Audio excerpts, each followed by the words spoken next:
हमारे साथ श्री रघुनाथ तो किस बात की चिंता, हमारे साथ श्री रघुनाथ तो किस बात की चिंता। शरण में रख दिया जब माथ तो किस बात की चिंता। सभी को सादर प्रणाम। ओम अज्ञानातिमिरन्धस्य ज्ञानाञ्जनशलाकया चक्षुरुन्मीलितं तस्मै श्री गुरुवे नमः। नमो विष्णुपादाय कृष्णपृष्ठाय भूतले श्रीमते भक्ति वेदांत स्वामिनीति नामने। नमस्ते सरस्वते देवी गौरवाणी प्रचारिणे निर्विशेषा शून्यवादी पाश्चात्य देश तारिणे। हे कृष्ण करुणा सिंधु दीन बंधु जगतपते गोपेश गोपिका कांता राधा कांता नमस्तुते। तप्त कांचन गौरांगी राधे वृंदावनेश्वरी विश्वानुसुते देवी परमामे हरि प्रिय नीलाचल निवासाय नित्याय परमात्मने बलभद्र सुभद्रायाम जगन्नाथाय ते नमः। हरे कृष्ण कृष्ण कृष्ण हरे हरे हरे राम राम राम हरे हरे। रामं लक्ष्मण पूर्वजं रघुवरं सीतापति सुंदरम काकुत्स्थं करुणामयं गुणनिधि विप्रप्रियं धार्मिकं राजेन्द्रं सत्यसंधं दशरथतनयं श्यामलं शान्तमूर्ति वन्दे लोकाभिरामं रघुकुल तिलकं राघवं रावणारिं। दक्षिणे लक्ष्मणो धन्वी वामतो जानकी सुभा पुरतो मारुति यस्य तं नमामि रघुत्तमम्। रामाय रामचंद्राय रामभद्राय वेदसे रघुनाथाय नाथाय सीताय पतये नमः। सियावर रामचंद्र की जय, पवन सुत हनुमान की जय, वाल्मीकि रामायण की जय, वाल्मीकि मुनि की जय। आज 105 अध्याय, आज एक सर्ग का पाठ है।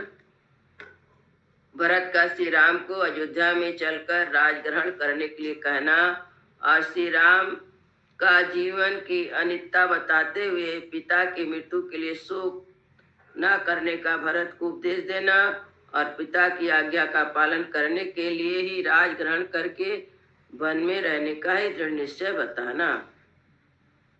तथा पुरुष सिंहानामृतानां ते सुहृदगणे ही सोचतामेव जननी दुःखेन व्यतवर्तता। रजन्यां सुप्रभातायां भ्रातरेतु सुहृद्वृताः मंदाकिन्यां हुतं जप्यं कृत्वा राम उपागमन। अपने सुहृदों से घिरे बैठे हुए पुरुष सिंह श्री राम आदि भाइयों की वह रात्रि पिता की मृत्यु के दुख से शोक करते हुए व्यतीत हुई। सवेरा होने पर भरत आदि तीनों भाई सुहृदों के साथ ही मंदाकिनी के तट पर गए। स्नान होम जप आदि करके पुनः श्री राम के पास वापस लौट आए। तुष्णीम ते समुपासेन कश्चित किंचित अब्रवीत भरस्तु सुहृद मध्ये रामं वचनम अब्रवीत।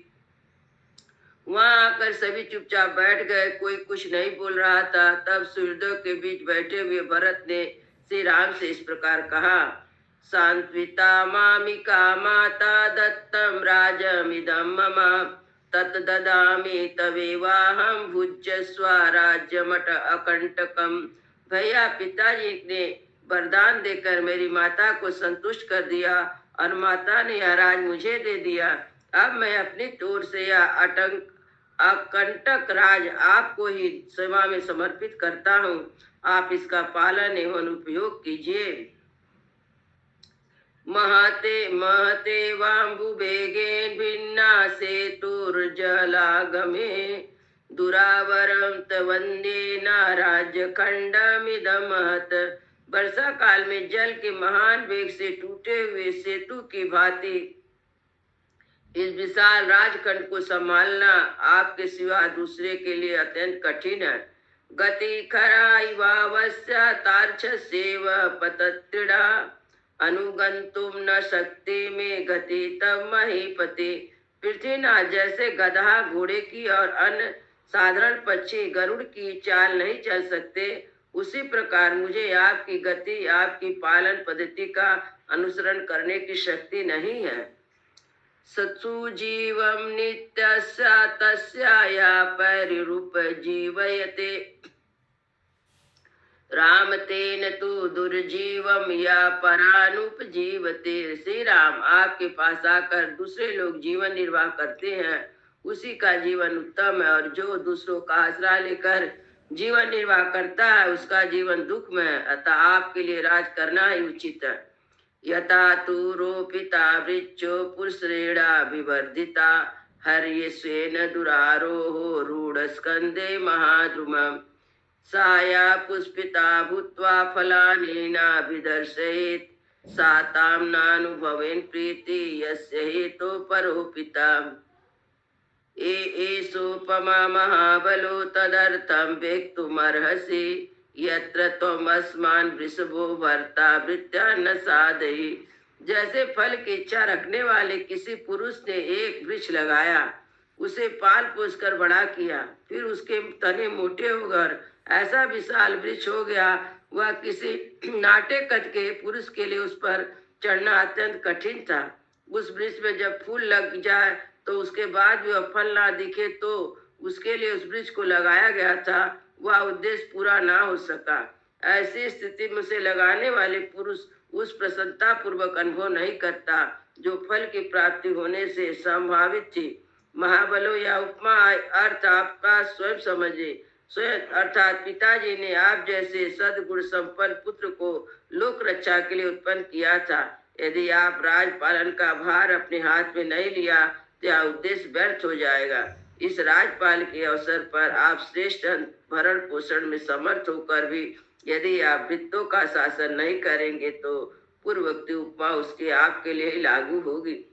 श्रेणस्वात्मत्वं महाराजा पश्यन्त्वाग्रायसा सर्वसा प्रतपन्तम् इवादित्यं राजमिस्थितमरिदमम्।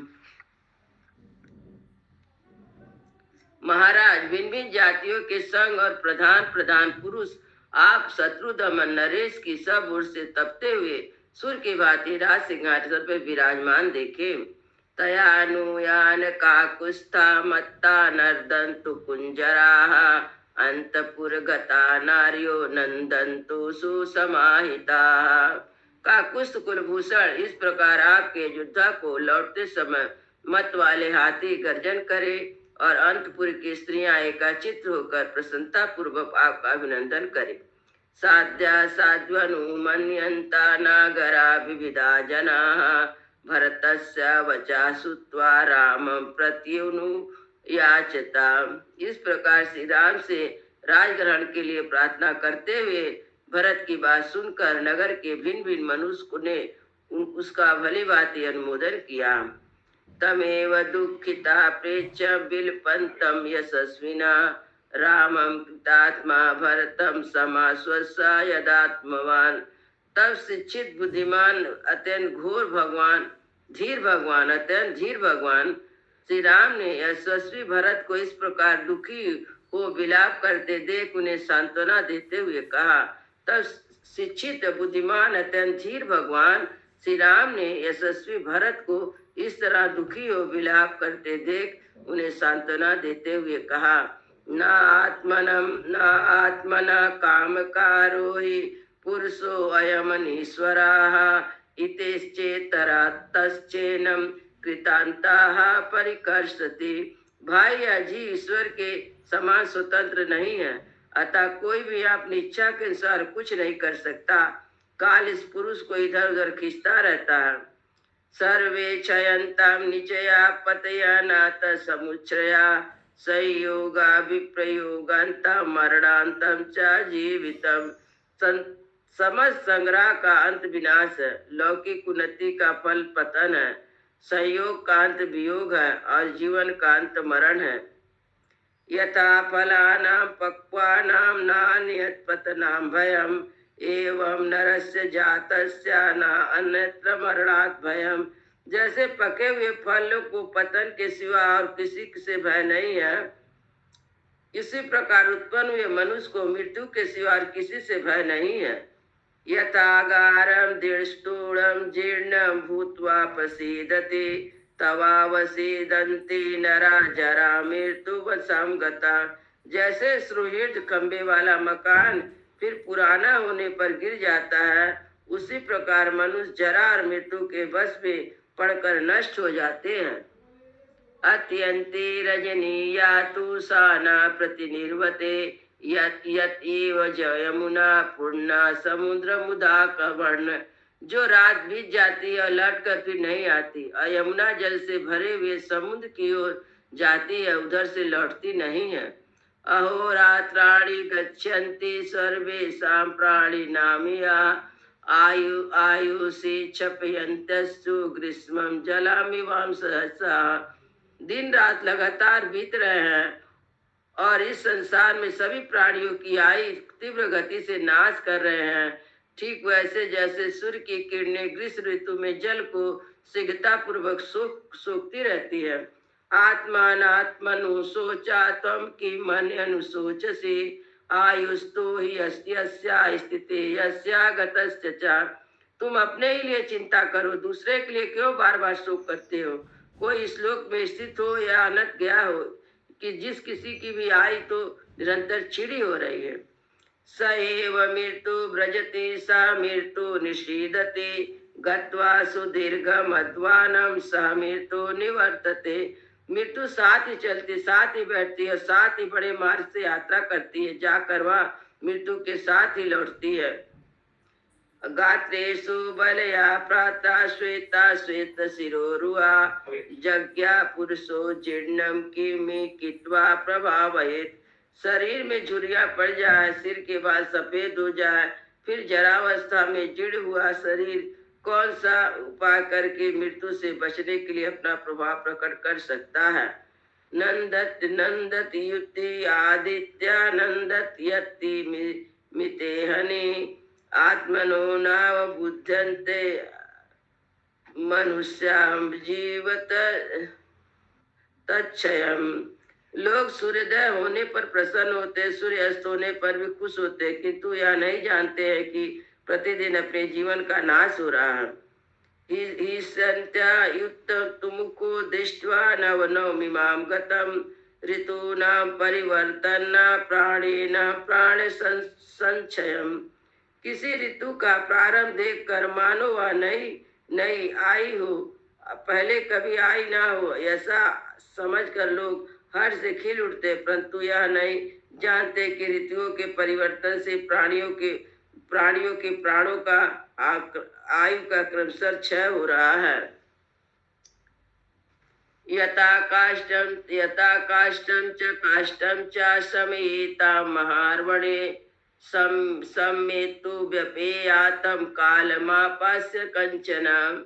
एवं भार्यस्य पुत्रस्य जातस्य चतुर्वसून च समेत प्राधवा समेत व्यवधावन्ते ध्रुवो ही उषा बिना भव। जैसे महासागर में बहते हुए दो काठ कभी एक दूसरे से मिल जाते और कुछ काल के बाद अलग हो जाते, उसी प्रकार स्त्री पुरुष कुटुंब धन भी मिलकर बिछुड़ जाते हैं, क्योंकि इनका वियोग अवसंभावी है। नात्र कश्चित् यथा भाव प्राणा समति वर्तते तेने अस्मिन् संभाव प्रेतस्यात्युनु सोचता। इस संसार में कोई भी प्राणी यथा समय प्राप्त होने वाले जन्म मरण का उल्लंघन नहीं कर सकता।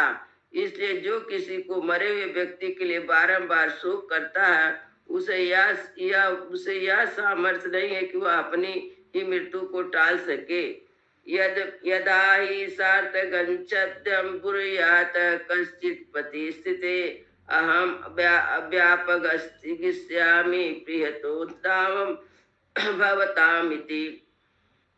एवं पूर्वगतो मार्गे पृथु प्रताम अमहे ध्रुवा तमापन्य कथम सोचात यस्य नास्ति व्यतिक्रमा। जैसे आगे जाते हुए यात्रियों में अथवा व्यापारियों के समुदाय में रास्ते में खड़ा होकर पति कहे कि मैं भी आप लोगों के पीछे पीछे आऊंगा, तदंतर वह उनके पीछे पीछे जाए। उसी प्रकार हमारे पूर्वज पिता आदि जिस मार्ग से गए हैं, जिस पर जाना अनिवार्य है और जिसने बचने का कोई उपाय नहीं है, उसी मार्ग पर स्थित हुआ मनुष्य किसी और के लिए शोक कैसे करे। वयस पतमानस्य श्रुतश्चो वर्णिवर्तिता आत्मा सुखे नियोतव्या सुखभार प्रजापति। जैसे नदियों के प्रभाव पीछे नहीं लौटता, उसी प्रकार दिन ढलती हुई अवस्था फिर नहीं लौटती, क्रमशः नाश हो रहा है। सोचकर आत्मा को कल्याण के साधनभूत धर्म में लगावे, क्योंकि सभी लोग उसका कल्याण चाहते हैं। धर्मात्मा सुशुभे कृष्णे क्रतुभिः स्वादिच्छणे धूप पायो गता स्वर्ग पाताना पृथ्वी पति।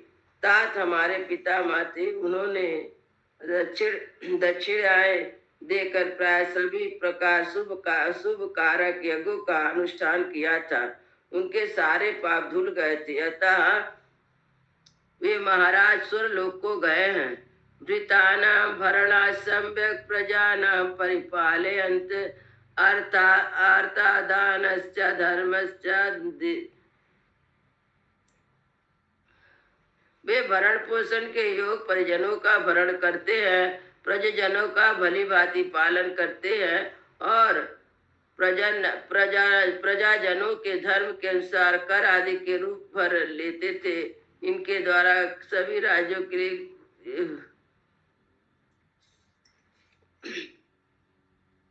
इष्ट्वा बहुविधे यज्ञे भोगश्चाव पुष्कलान् उत्तमं चाहुषाधा स्वर्गतम पृथ्वीपते। उन्होंने नाना प्रकार के योग द्वारा एक पुरुष की आराधना करके प्रचुर भोग प्राप्त किया, उत्तम आयु पाई थी। इसके बाद महाराज यहाँ से स्वर्ग को पधारे। आयुरुत्तमा साध्या भोगानपि च राघवा नाचा सोस पिता ताता स्वर्ग गा सत्पिता सताम। अतः अन्य राजाओं की अपेक्षा उत्तम आयु और श्रेष्ठ भोगों को पाकर हमारे पिता 7 सत्पुरुषों के द्वारा सम्मानित हुए हैं। अतः स्वर्गवासी हो जाने पर भी वे शोक का करने योग्य नहीं है। साजीर्ण मानुषे देहे परित्यज्यं पिताहिना देवी रिद्धि मानु प्राप्ते ब्रह्मलोक केचिते। ब्रह्मलोक विहारिणी दैवी वृद्धि मनु प्राप्तो ब्रह्मलोक विहारिणी। हमारे पिता जरा जीर्ण मानव शरीर का परित्याग करके दैवी संपत्ति प्राप्त की और ब्रह्मलोक में विहार करने वाले हैं। तम तो नैवं विदम कश्चित प्रज्ञा सोचुमर्हसि तम विदो मद विद्या चापि सुतुवान बुद्धिमत्तरम। कोई ऐसा विद्वान जो तुम्हारे और मेरे समान शास्त्र ज्ञान संपन्न एवं शास्त्र विद्वान है, पिताजी के लिए शोक नहीं कर सकता। एको एते बहुविधा शोका विलाप रुदते तदा वर्जनीया ही धीरेण स्वर्वावस्तु शीलधाम। धीरे एवं प्रज्ञावान पुरुष सभी अवस्थाओं में नाना प्रकार के शोक विलाप रोदन त्याग देते हैं। सावस्था भया शोको यत्वा चावस्मा चावस्तम तामपुरे तथा पिता नियुक्तो से वसना वदताम बरा। इसलिए तुम स्वस्थ हो जाओ, तुम्हारे मन में शोक नहीं होना चाहिए। वक्ताओं में श्रेष्ठ भरत, तुम यहाँ आकर अयोध्यापुर में निवास करो। यहाँ से जाकर अयोध्यापुर में निवास करो, क्योंकि मन को बस में रखने वाले पूज्य पिताजी ने तुम्हारे लिए यह आदेश दिया है। यत्राहमापि तेने वे नियुक्तम पुण्य कर्मणा तवे कार्य करिष्यामि पितुराजस्य हेतवा।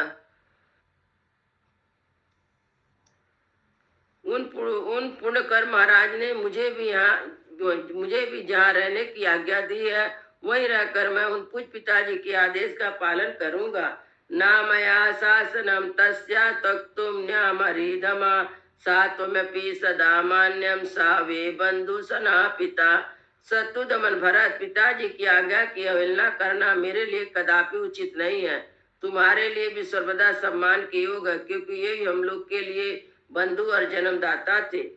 तत्बचा पितुर्वाहम सम्मतम धर्मचारिणाम कर्मणा पालयिष्यामि वनवासम राघवम रघुनंदन, मैं इस बनवासी रूप कर्म के द्वारा पिता के ही वचनों का जो धर्मात्माओं का मान्य पालन करूंगा। धार्मिकेणा निशंसेना नरेणा गुरुवर्तिना भवितव्यम नरव्याधम परलोकम जिगीषताम। नरश्रेष्ठ परलोक पर विजय पाने की इच्छा रखने वाले मनुष्य को धार्मिक कुरता से रहित और गुरुजनों का आज्ञा पालन होना चाहिए। आत्मानं मनुतिष्ठं त्वं स्वभावेन नरसवा निरासं तु शुभेन तु पितु दशरथस्य न। मनुष्यों में श्रेष्ठ भरत हमारे पूज पिता दशरथ शुभ आचरण करने व आचरणों पर दृष्टिपात करके तुम अपने धार्मिक स्वभाव द्वारा आत्मा की उन्नति के लिए प्रयत्न करो। ये वायुक्तम वचनम महात्मनम पितु निर्देश प्रतिपालनार्थम तदीव यश भारतम अर्थ वच्चा प्रभु मुहूर्त ताद्विराराम राजा। मंगल भवनय मंगल हारी द्रवौ सुदशरथ अजिर बिहारी। दीन सयाल शरद दीन दयाल बिरद संभारी।